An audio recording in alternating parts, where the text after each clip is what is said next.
Bom, eu vou deixar gravado e vocês passam para a Luísa, porque não é uma coisa tão complicada. Ah, ela está chegando.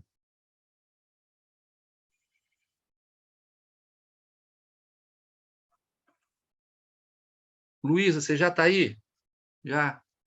Sim, consegui. Beleza. Olha só, estava brincando aqui que eu estou o homem perfeito. Eu só falo e não escuto ninguém.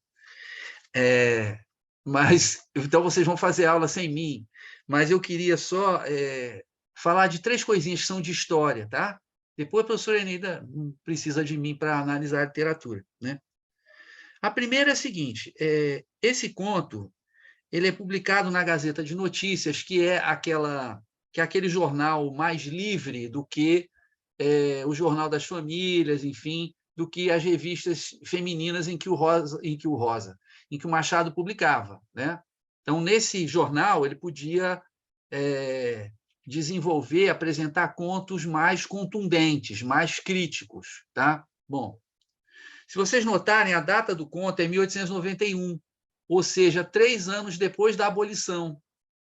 É só depois da abolição que o Machado escreve os contos dele sobre escravidão mais importantes, que, a meu ver, são O Caso da Vara e Pai contra Mãe, que é um conto maravilhoso que a gente ainda há de trabalhar aqui. Se vocês três, a alma do Clube Machado, Marina, Luísa e Matheus, continuarem, persistirem, tá? Que é um conto espetacular. E esse também é. Bom, esse é o primeiro ponto. Então, Machado, 3 anos depois da abolição, escreve e publica num jornal, digamos, de vanguarda, num jornal crítico. Bom, o segundo fato está na parte 1, quando se diz: Damião fugiu do seminário às 11 da manhã de uma sexta-feira de agosto, não sei bem o ano. Foi antes de 1850. Se vocês lembrarem da aula de história, 1850, quando se proíbe o tráfico de escravizados, quando se proíbe a chegada de novos escravizados ao Brasil, tá? Famosa Lei Eusébio de Queiroz. Na verdade, o Brasil tinha feito um acordo com a Inglaterra quando da independência de 1822, 30 anos antes, praticamente, de que não faria mais tráfico de escravos. Mas o Brasil ficou, né, desrespeitando essa lei, até que na Inglaterra o parlamento inglês aprovou uma lei dizendo que eles podiam bombardear os navios negreiros. E eles bombardearam vários navios negreiros, e o Brasil, então, finalmente, né? Antes era lei para o inglês ver, agora eles, então, proibiram o tráfico de escravos. Continuava a poder vender o escravizado do Rio para a Bahia, da Bahia para o Rio, mas não chegava mais ninguém. O que o Machado está querendo dizer? Né? O que vem antes, com a lei de 1850, já tem à vista o fim da escravidão. O número de escravizados vai diminuir, né? E, obviamente, você já tem no horizonte o fim da instituição escravidão. Agora, se é antes de 1850, ele quer dizer o quê? Que a escravidão estava no auge. Tá? Que a escravidão estava no auge. Bom, o terceiro e último ponto, para vocês fazerem a aula mais alegre do Clube Machado, sem mim, só com a professora Eneida. O nome da escravizada, dessa menina de 11 anos, cheia de cicatrizes, queimada, dessa menina, né, traumatizada de tanta pancada que ela levou e continua levando, inclusive da Sinhá Rita, né, é Lucrécia. Lucrécia é um nome improvável para uma menina escravizada. O que era Lucrécia? Nós temos duas Lucrécias famosas na história. Uma Lucrécia Borgia, né, da Florença, da época dos Médici. Essa Lucrécia Borgia era mal que nem o pica-pau, era má que nem o pica-pau, né? Envenenava, mandava apunhalar e tal. Não é essa Lucrécia. Mas tem uma Lucrécia anterior, que era uma nobre romana. Roma teve 3 regimes. Teve a monarquia, teve a república, né? E depois teve o império. Tá?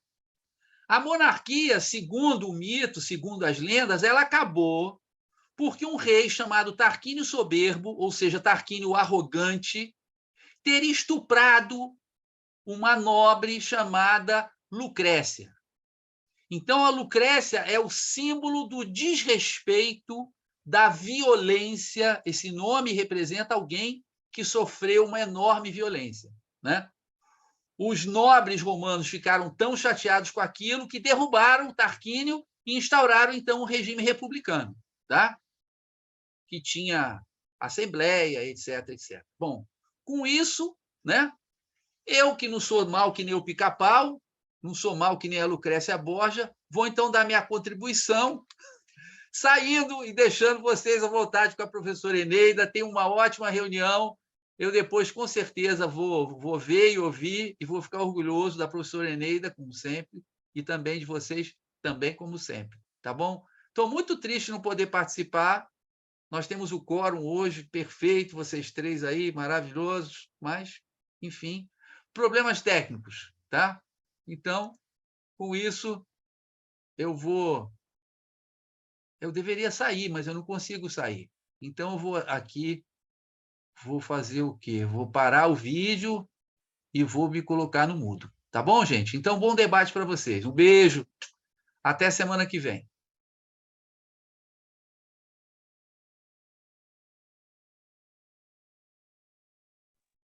Então vamos lá, né? Somos nós. Matheus, não vai aparecer?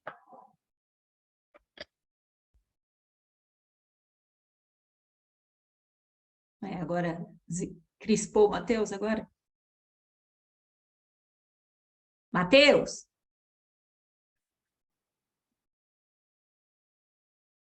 Tá ouvindo a gente? Tá me ouvindo?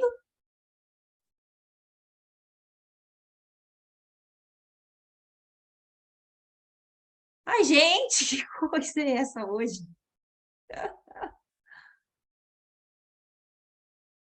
Deixa eu ligar para ele.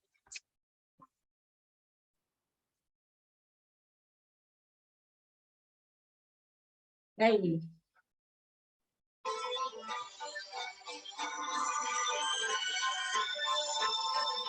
Oi, Matheus.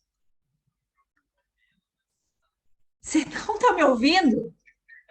Eu estou te escutando, estou vendo a senhora, Ah, mas não estou conseguindo digitar ou falar nada. O computador é ruim. meu Deus, entra e sai, vai. Vamos tentar a última vez, senão nós vamos cancelar essa aula, não é possível.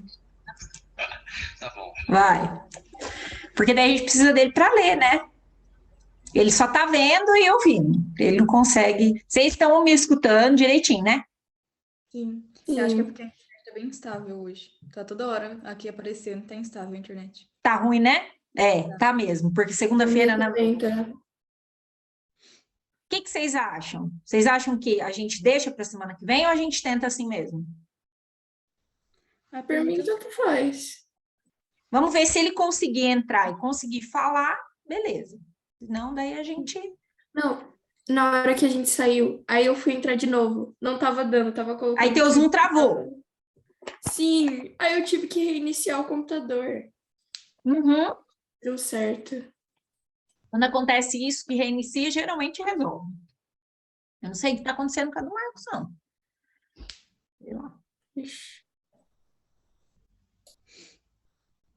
Vamos ver só se o Matheus consegue, aí a gente decide. E daí a gente precisa dele para ler também. E é curtinho hoje. Só para a gente poder falar mal do Damião hoje.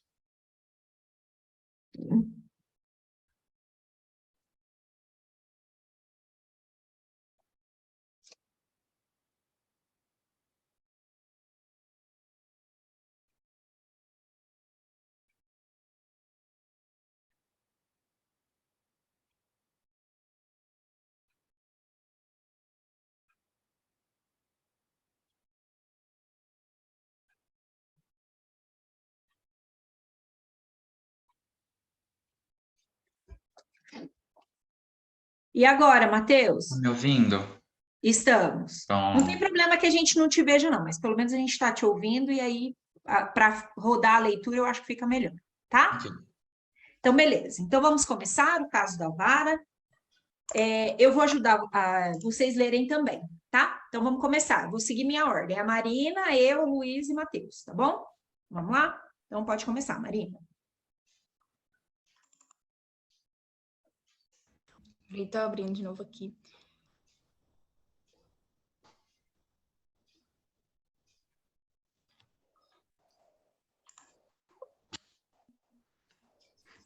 Tá. O caso da vara. O caso da vara foi publicado em 1º de fevereiro de 1981 na Gazeta de Notícias e depois republicado em 1999 em páginas recolhidas. Damião fugiu do seminário às 11 horas da manhã de uma sexta-feira de agosto. Não sei bem o ano, foi antes de 1850. Passados alguns minutos, parou vexado. Não contava com o efeito que produzia nos olhos de outra gente aquele seminarista que ia espantado, medroso, fugitivo. Desconhecia as ruas, andava e desandava. Finalmente parou. Para onde iria? Para casa. Não, lá estava o pai, que o devolveria ao seminário, depois de um bom castigo. Não assentara no ponto de refúgio, porque a saída estava determinada para mais tarde. Uma circunstância fortuita a apressou. Para onde iria? Lembrou-se do padrinho, João Carneiro. Mas o padrinho era um moleirão sem vontade, que por si só não faria coisa útil. Foi ele que o levou ao seminário e o apresentou ao reitor.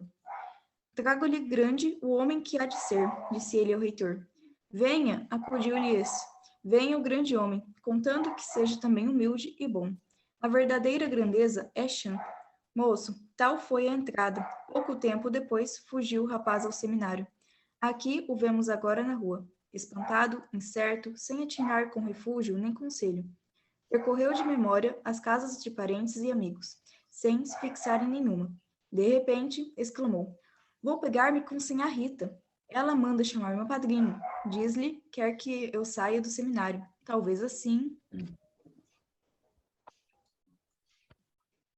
Ainda é sua parte, Marina. Sinhá Rita era uma viúva, querida de João Carneiro. Damião tinha umas ideias vagas dessa situação e tratou de aproveitar. Onde morava, estava tão atordoado que só daí a alguns minutos é que lhe acudiu a casa. Era no Largo do Capim. Santo nome de Jesus, que é isso? Bradou sinhá Rita, sentando-se na marquesa, onde estava reclinada. Damião acabava de entrar espavorido. No momento de chegar à casa, vira passar um padre e deu-lhe um empurrão à porta, que por fortuna não estava fechada, a chave nem ferrolho. Depois de entrar, espiou pela rótula, a ver o padre. Este não deu por ele e ia andando. Mas que é isso, senhor Damião? Bradou novamente a dona da casa, que só agora o reconhecera. Que vem fazer aqui? Damião, trêmulo, mal podendo falar, disse que não tivesse medo, não era nada, ia explicar tudo. Descanse e explique-se. Já lhe digo, não pratiquei nenhum crime, isso juro, mas espere. Sinhá Rita olhava Agora para sou ele. eu. Agora é o 2. Sinhá Rita olhava para ele espantada, e todas as crias da casa e de fora, que estavam sentadas em volta da sala diante das suas almofadas de renda, todas fizeram parar os biuros e as mãos. Sinhá Rita vivia principalmente de ensinar a fazer renda, crivo e bordado. Enquanto o rapaz tomava fôlego, ordenou às pequenas que trabalhassem e esperou. Afinal, Damião contou tudo, o desgosto que lhe dava o seminário. Estava certo de que não podia ser bom padre. Falou com paixão, pediu-lhe que o salvasse. Como assim? Não posso nada. Pode, querendo. Não, replicou ela, abanando a cabeça. Não me meto em negócios de sua família que mal conheço. E então seu pai, que dizem que é zangado... Damião viu-se perdido. Ajoelhou-se aos pés, beijou-lhe as mãos, desesperado. Pode muito, sinhá Rita. Peço-lhe pelo amor de Deus, pelo que a senhora tiver de mais sagrado, por alma de seu marido. Salve-me da morte, porque eu mato-me se voltar para aquela casa. Lu. Sinhá Rita, lisonjeada com as súplicas do moço, tentou chamá-lo a outros sentimentos.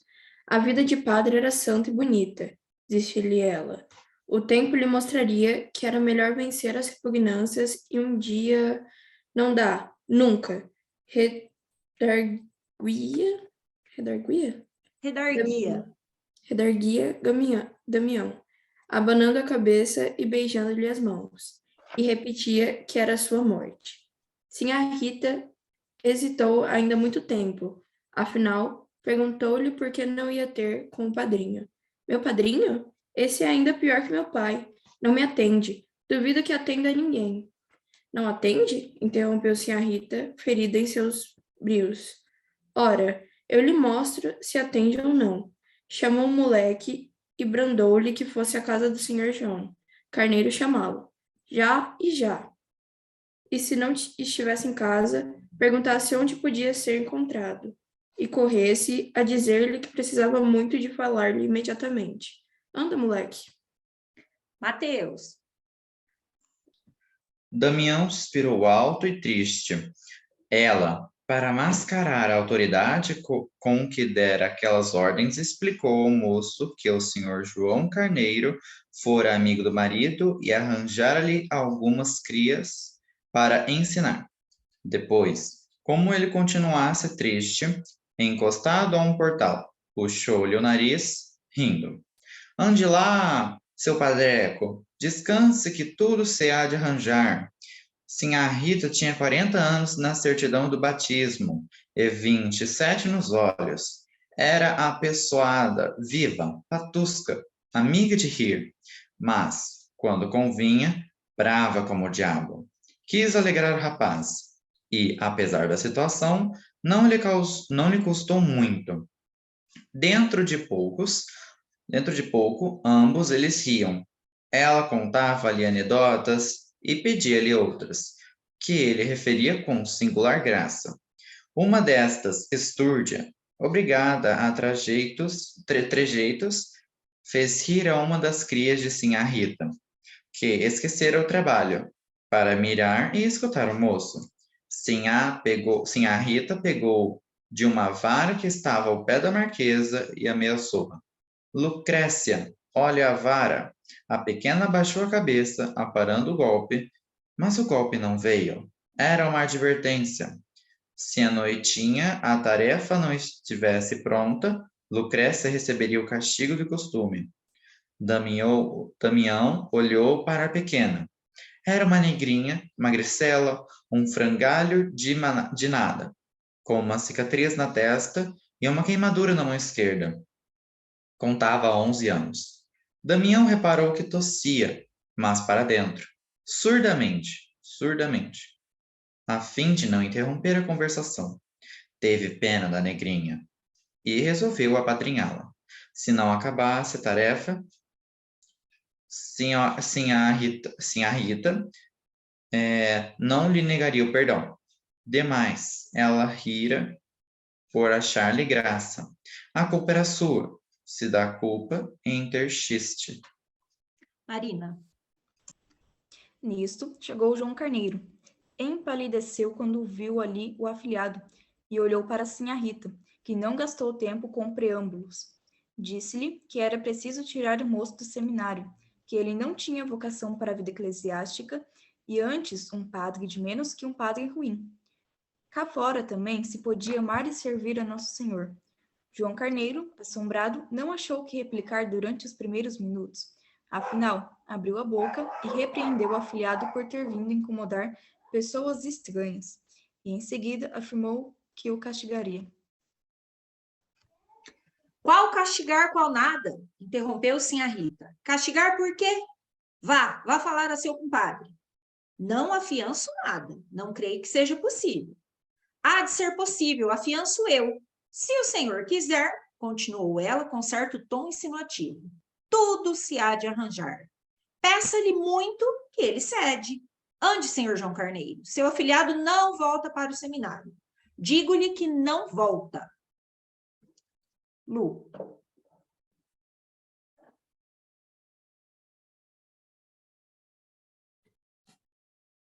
Mas, minha senhora, vá. João Carneiro não se animava a sair, nem podia ficar. Estava entre um puxar de forças opostas. Não lhe importava. Em suma, que o rapaz acabasse clérigo, advogado ou médico. Outra qualquer coisa vadia que fosse. Mas o pior é que lhe cometiam uma luta ingente com os sentimentos mais íntimos do compadre, sem certeza do resultado. E se este fosse negativo, outra luta com Sinhá Rita, cuja última palavra era ameaçadora. Digo que ele não volta. Tinha de haver, por força, um escândalo. João Carneiro estava com a pupila desvairada, a pálpebra pálpebra trêmula, o peito ofegante. Os olhos que deitava a Sinhá Rita eram de súplica, mesclados de um tênue raio de censura. Porque lhe não pedia outra coisa? Porque ele não ordenava que fosse a pé, debaixo de chuva, a Tijuca ou a Jacarepaguá? Mas logo persuadira o compadre que mudasse a carreira do filho. Calma aí. Mas logo persuadira o compadre que mudasse a carreira do filho. Conhecia o velho, era capaz de lhe quebrar uma jarra na cara. Ah, se o rapaz caísse ali, de repente, apoplético, morto. Era uma solução, cruel, é certo, mas definitiva. Então, insistiu Sinhá Rita, ele fez-lhe um gesto de mão que esperasse. Coçava a barba, procurando o recurso. Deus do céu, um decreto do Papa dissolvendo. Do Papa? Papa dissolvendo a igreja, ou pelo menos extinguindo os seminários. Faria acabar tudo em bem. João Carneiro voltaria para casa e ia jogar os trecetes. É trecetes mesmo? 3 setes. Trecetes. Imaginai que o barbeiro de Napoleão era encarregado de comandar a batalha de Austerlitz. Mas a igreja continuava, os seminários continuavam, o afilhado continuava cozido à parede, olhos baixos, esperando sem solução apoplética. Vá, vá, disse Sinhá Rita, dando-lhe o chapéu e a bengala. Não teve remédio. O barbeiro meteu a navalha no estojo, travou da espada e saiu à campanha. Damião respirou. Exteriormente, deixou-se estar na mesma, olhos fincados no chão, acabrunhado. Sinhá Rita puxou-lhe desta vez o queixo. Ande, jantar, deixe de se melancolias. A senhora crê que ele alcança alguma coisa? Há de alcançar tudo, redarguiu Sinhá Rita cheia de si. Ande, que a sopa está esfriando. Mateus. Apesar do gênio galhofeiro de Sinhá Rita e do seu próprio espírito leve, Damião esteve menos alegre ao jantar que na primeira parte do dia.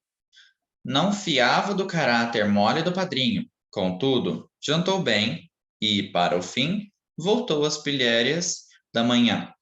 À sobremesa, ouviu um rumor de gente na sala e perguntou se o vinham prender. Hão de ser as moças. Levantaram-se e passaram à sala. As moças eram 5 vizinhas que iam todas as tardes tomar café com Sinhá Rita, e ali ficavam até o cair da noite. As discípulas, fim do jantar delas, tornaram as almofadas do trabalho. Sinhá Rita precedia a todo esse mulherio de casa de casa e de fora. O sussurro dos biurus e o palavrear das moças eram ecos tão mundanos, tão alheios à teologia e ao latim, que o rapaz deixou-se ir por eles e esqueceu o resto. Durante os primeiros minutos ainda houve a parte das vizinhas certo acanhamento, mas passou depressa. Uma delas cantou uma mordinha ao som de guitarra, tangida por Sinhá Rita, e a tarde foi passando depressa. Antes do fim, Sinhá Rita pediu a Damião que contasse certa anedota que lhe agradara muito. Era a tal que fizera rir Lucrécia. Ande, senhor Damião, não se faça de rongado, que as moças querem ir embora. Vocês vão gostar muito. Damião não teve remédio senão obedecer. Malgrado o anúncio e a expectação que serviam a diminuir o chiste e o efeito, a anedota acabou entre as risadas das moças.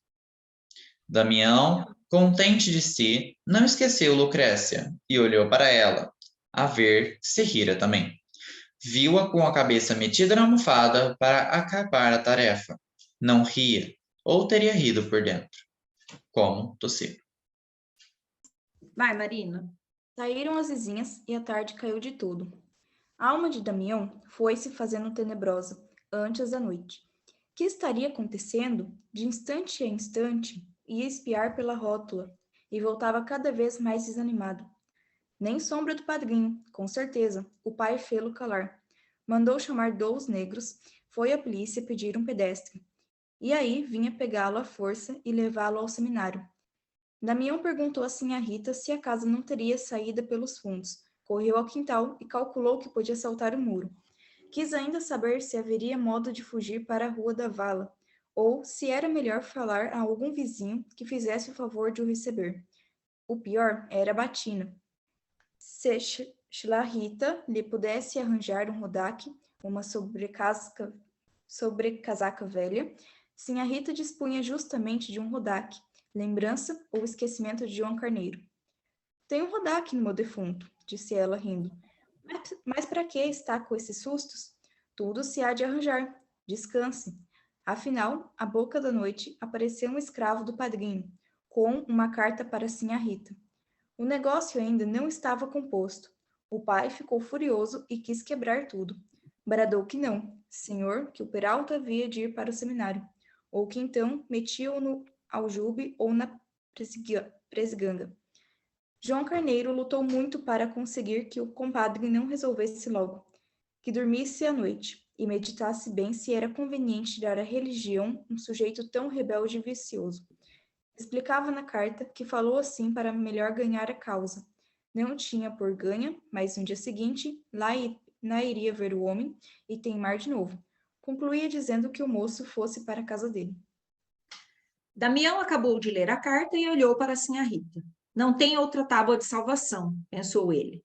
Sinhá Rita mandou vir um tinteiro de chifre e na meia folha da própria carta escreveu esta resposta. Joãozinho, ou você salva o moço, ou nunca mais nos veremos, ou nunca mais nos vemos. Fechou a carta com obreia e deu-a ao escravo para que a levasse depressa. Voltou a reanimar o seminarista, que estava outra vez no capuz da humildade e da consternação.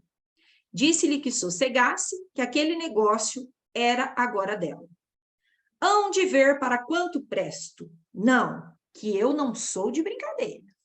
Lu. Professora Eneida, me aceita de volta? Eu estou ouvindo tudinho. Aceito de volta. Olha, vocês não vão acreditar, vocês vão rir, sobretudo a parte jovem aqui do Clube Machado. Aquele negocinho aqui embaixo no computador estava desligado, estava com um xizinho. Então, eu experimentei ligar num jogo de qualquer coisa e estava desligado. Aí eu fui olhar, não, agora eu não lembro de ter desligado. Vamos lá, vamos continuar. Então, tá bom. Estamos no 11, passo 11. Eu acho que como ele chegou depois, ele pode ler o último parágrafo. Posso? Tá ótimo. Obrigado, Luísa. Era hora de recolher os trabalhos. Sinhá Rita examinou-os. Todas as discípulas tinham concluído a tarefa. Só Lucrécia estava ainda almofada, meneando os bilros, já sem ver. Sinhá Rita chegou-se a ela. Viu que a tarefa não estava acabada. Ficou furiosa e agarrou-a por uma orelha. Ah, malandra! Nhanhã, nhanhã, pelo amor de Deus, por Nossa Senhora que está no céu! Malandra, Nossa Senhora não protege vadias. Lucrécia fez um esforço, soltou-se das mãos da senhora e fugiu para dentro. A senhora foi atrás e agarrou-a. Anda cá! Minha senhora, me perdoe. Não perdoo, não. E tornaram ambas à sala, uma presa pela orelha, debatendo-se, chorando e pedindo, a outra dizendo que não, que a havia de castigar. Onde está a vara? A vara estava à cabeceira da marquesa. Do outro lado da sala, Sinhá Rita, não querendo soltar a pequena, bradou ao seminarista. Senhor Damião, dê-me aquela vara, faz favor. Damião ficou frio. Cruel instante. Uma nuvem passou-lhe pelos olhos. Sim, tinha jurado apadrinhar a pequena, que por causa dele atrasara o trabalho. Dê-me a vara, senhor Damião. Damião chegou a caminhar na direção da marquesa. A negrinha pediu-lhe então, por tudo que houvesse de mais sagrado, pela mãe, pelo pai, por Nosso Senhor, me acuda, meu senhor moço.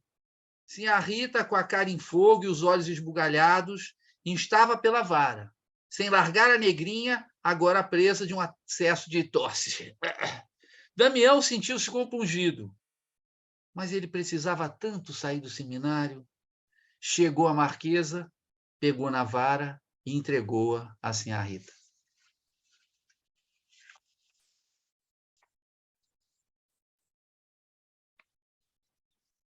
Que coisa, hein?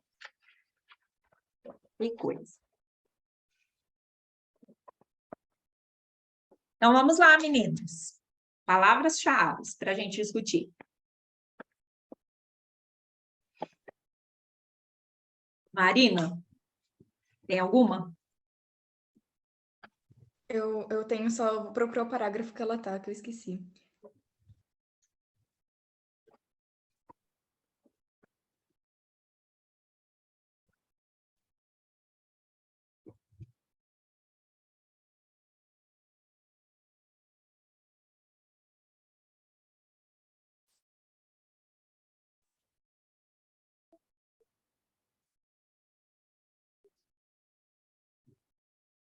E a Luísa e o Matheus, já tem?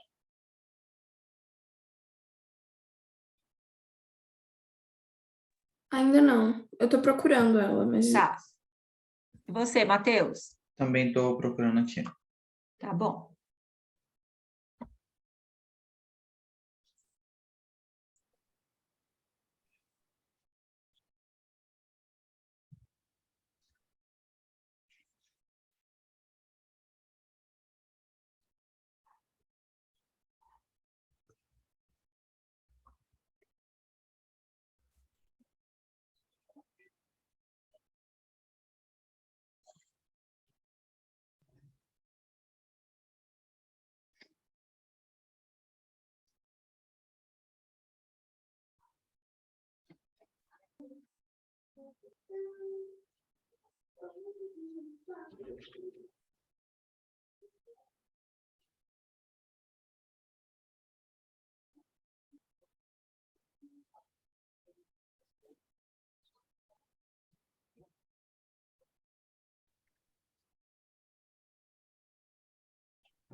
Alguém?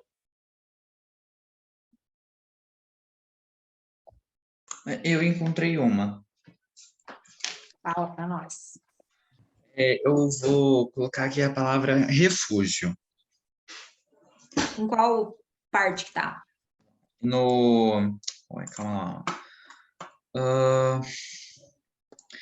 No primeiro capítulo, A primeira parte? na primeira parte.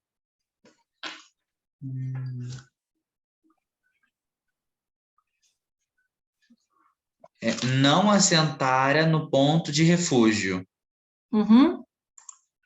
Eu escolhi essa palavra porque ele saiu do seminário, o Damião, porque ele não gostava do ambiente e ele se refugiou na casa da Sinhá Rita, porque ele não podia voltar para casa dele em razão do pai e do padrinho.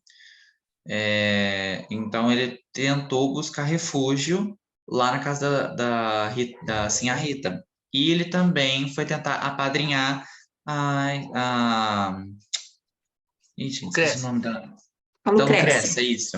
Ele foi tentar apadrinhar a Lucrécia porque ele queria dar um refúgio para ela, um lugar seguro, porque lá ela meio que sofria.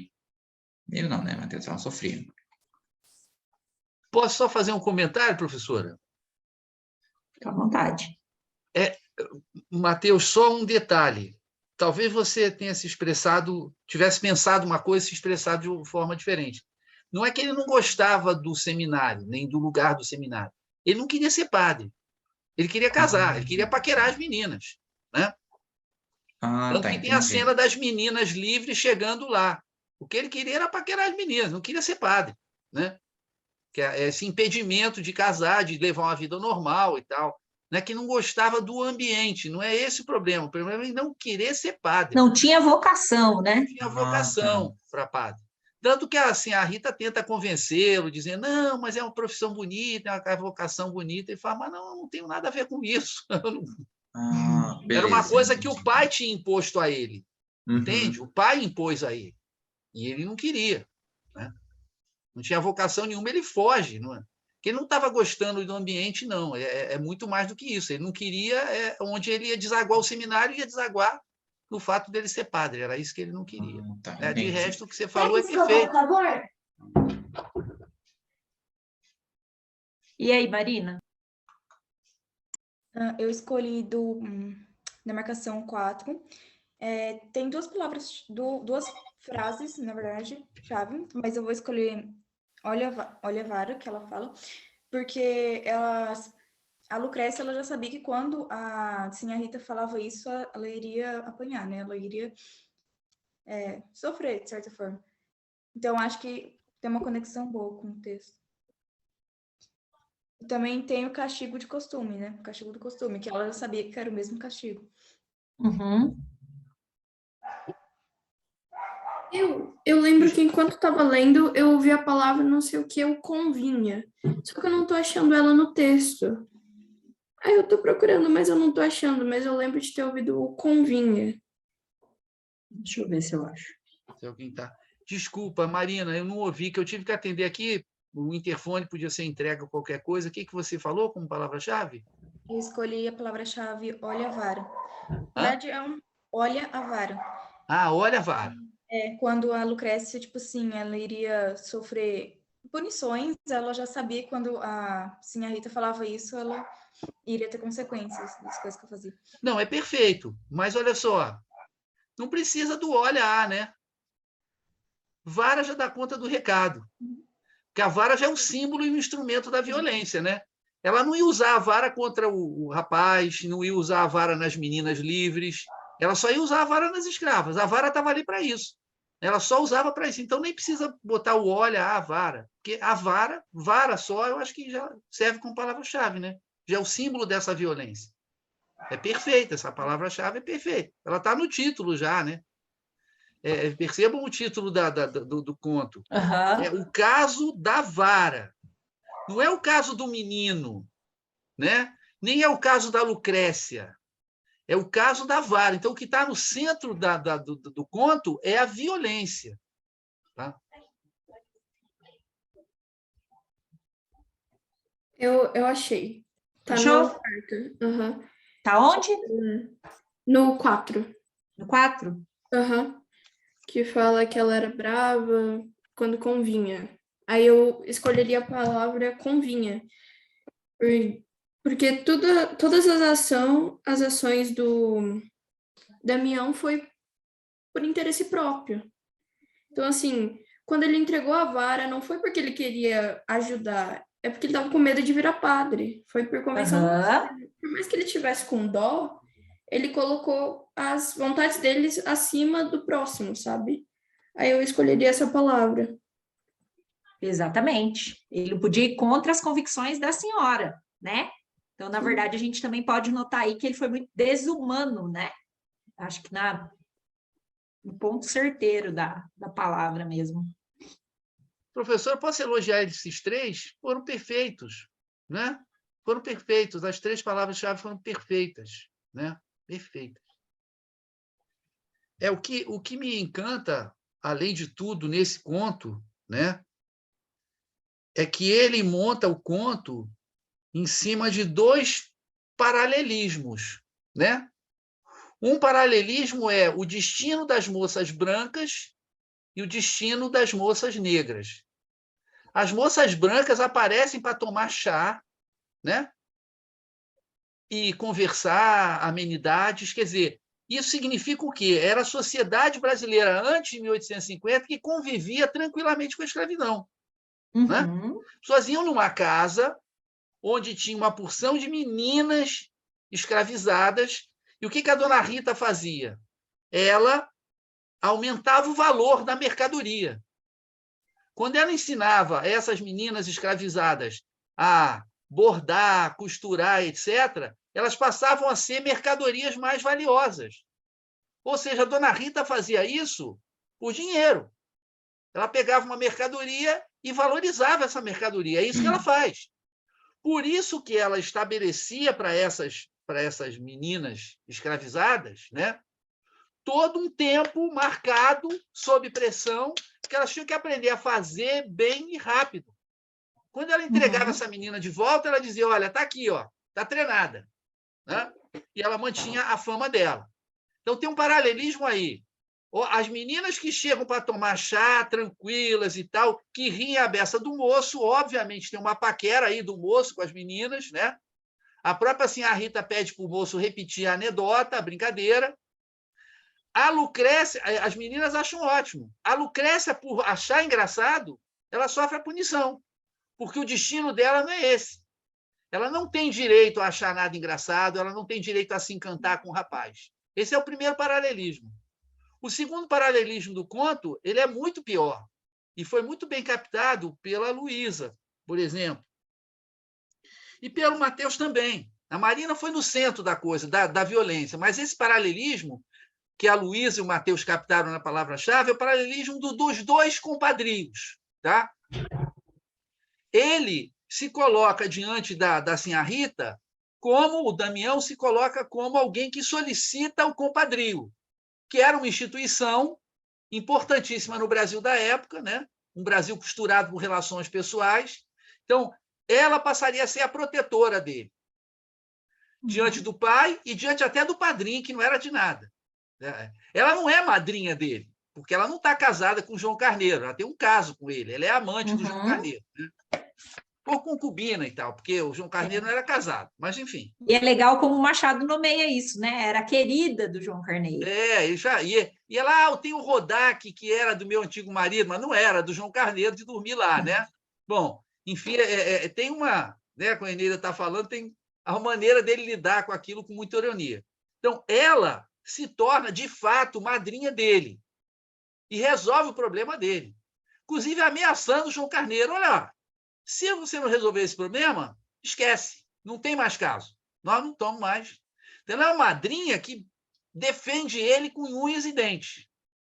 Ele, ao perceber que a piada dele tinha colocado a menina escravizada em perigo, ele pensa em se tornar o padrinho dela. Ele pensa. Mas ele jamais se torna o padrinho dela. Ele jamais se torna. Ele só pensa. E aí, obviamente, não condiziria com o padrinho entregar a vara, mas que nem disse a Luísa, convinha. A Luísa pegou a palavra-chave. Convinha. Né? Então, é uma sociedade em que o branco tem refúgio, mas o negro escravizado não tem refúgio. Não tem para onde correr. Não tem padrinho. Né? Não tem quem o proteja. Só tem o quê? Aí vamos na palavra-chave da Marina. Só tem a vara. Então, esse conto ele é construído em cima desses dois paralelismos perfeitos. A vinda dessas moças, que no conto é uma coisa muito pequena, é muito rápida, mas a vida dessas moças que estão achando graça, bonitinhas e tal, livres, leves e soltas, ela carrega o conto de uma ironia. Por quê? Porque elas têm direito a viver assim e as outras não têm. Né?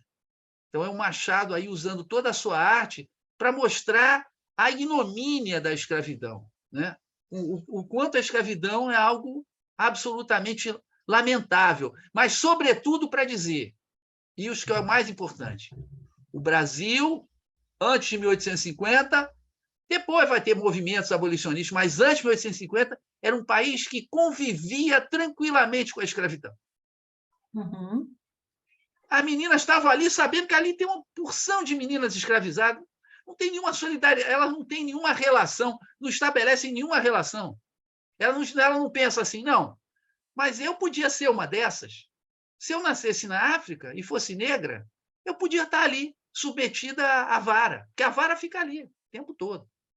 Tem uma famosa gravura do Debré, que tem um casal jantando e tal, os negros servindo, e a vara lá encostada na parede. Qualquer coisa, pega a vara aí.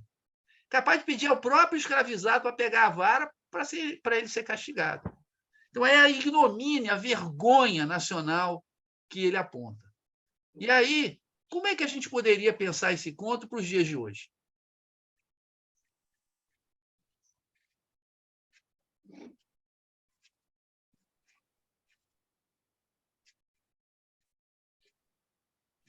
A gente Sim. ainda tem uma sociedade racista. A gente ainda tem uma sociedade em que os descendentes dos escravos, os negros e mestiços e tal, vivem nas piores posições. Vivem nas favelas, são submetidos à violência policial, ganham pior, vivem menos, têm menos acesso à saúde, têm menos acesso à educação. Então, nós vivemos numa sociedade que, né, Uhum. em que essa vara, em que o Damião continua pegando e entregando a vara. Porque ele convém a ele ainda ignorar total e completamente o que está acontecendo com boa parte da população.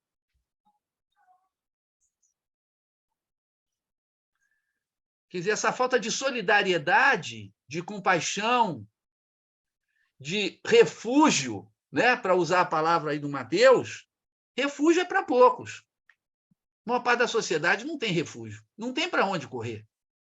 Uhum. Infelizmente, esse conto de 1891, de 131 anos, 131 anos. São 5 gerações. Uhum. É a trisavó da nossa bisavó. E continua válido no Brasil. Uhum. Mas voltando àquilo que eu tinha dito no começo, ele escreve e publica isso quando? 3 anos depois da abolição. Mas o Machado é que nem uma voz que diz assim, não, vocês não vão esquecer o que foi a escravidão. Uhum. Porque a sociedade brasileira ela foi plasmada nessa geleia da escravidão, nessa indiferença, nesse convinha, pega lá a vara, eu tenho refúgio, o outro... Meu interesse pessoal é acima de qualquer coisa, né? Mas notem que, na minha análise, eu usei o tempo todo as 3 palavras-chave que vocês escolheram. Não havia como não usar, porque vocês foram no centro da coisa. Eu posso dizer, eu creio que o professor Eneida pensa a mesma coisa, mas vale ouvi-la, né? Que o nosso intuito com o Clube Machado, além do Clube Machado, além da leitura do Machado, essa coisa de identificar uma palavra-chave, de fazer uma leitura do texto, né? Uma leitura inteligente do texto, vocês 3 já sabem fazer. Não sabem? Sabem, e sabe, Marcos, é muito nítido na escrita deles, sabe? Quando eles precisam opinar, quando eles precisam... os 3 estão num caminho realmente que eles são muito precisos agora, na hora de... E eu acho que de quando a gente começou, esse é o 6º encontro ou 5º? Esse é o 5º encontro. Esse é o 5º. Não, o 7º encontro. É o 5º 7º. conto. É o 7º encontro. Porque teve um conto que 5º demorou conto. 3 encontros. Né? Sabe? É impressionante. Então, eu que acompanho toda semana, né? Um comentário, uma leitura, um texto. Então, assim, eu me orgulho muito, porque realmente tem feito a diferença para eles. E talvez nem vocês tenham noção, mas eu tenho. Na hora que eu vou fazer as correções, que eu vou ver ali. Então, acho que você tem contribuído muito com eles. Não, mas se eles lembrarem do primeiro dia, como é que foi para arrumar uma palavra-chave? Nossa! Palavra-chave. Hoje eles deram um show. As 3 palavras-chave são maravilhosas. Refúgio, convinha e vara. São 3 palavras-chave. Decifram o texto. Aí vocês veem como é que a leitura de um texto ela converge para ideias centrais, né? Que estão expressas na palavra-chave. Se o comentário não é... o conto... Não, isso é resumir o conto. O comentário é em cima de ideias centrais. Né? E vocês sabem fazer isso. Que bonito. Muito contente. Que orgulho. Muito contente, claro. Vocês não estão trabalhando só no Clube Machado, né? O professor Eneida está trabalhando com vocês. Isso aí não tem a menor dúvida. Mas aqui no clube a gente percebe essa avaliação. Sensacional. Maravilha. Muito bom. Muito contente. Ainda bem que eu consegui resolver meu problema de audição. Já deu para pegar, né? Perdi a leitura. A Luísa já me encarregou de ler o último parágrafo aí. Ela Tá escapou, vendo né? só? Muito bem, Luiz. Assim eu ajudo em alguma coisa, né? Que eu fiquei, né, na leitura. Aí eu falei, não, peraí, deixa eu ver se eu consigo ouvir alguma coisa de outra história. Será que é o Zoom? Aí eu botei lá num negócio de beisebol, não sei o quê, e não ouvi. Aí eu fui olhar, tava o xizinho aqui. Aí, a gente te ouvindo perfeitamente. Não, assim, já estavam me ouvindo, né? Já. Mas esse já. xizinho aqui é para eu escutar, né? Aham. E eu queria ouvir vocês. O que vocês acham dessa experiência até agora? Vai, com sinceridade. Estamos entre amigos, né? Professora Eneida, vocês sabem que tem umas alunas da 7ª série que chamam ela de mãe, né? Vocês sabem, né? Tem.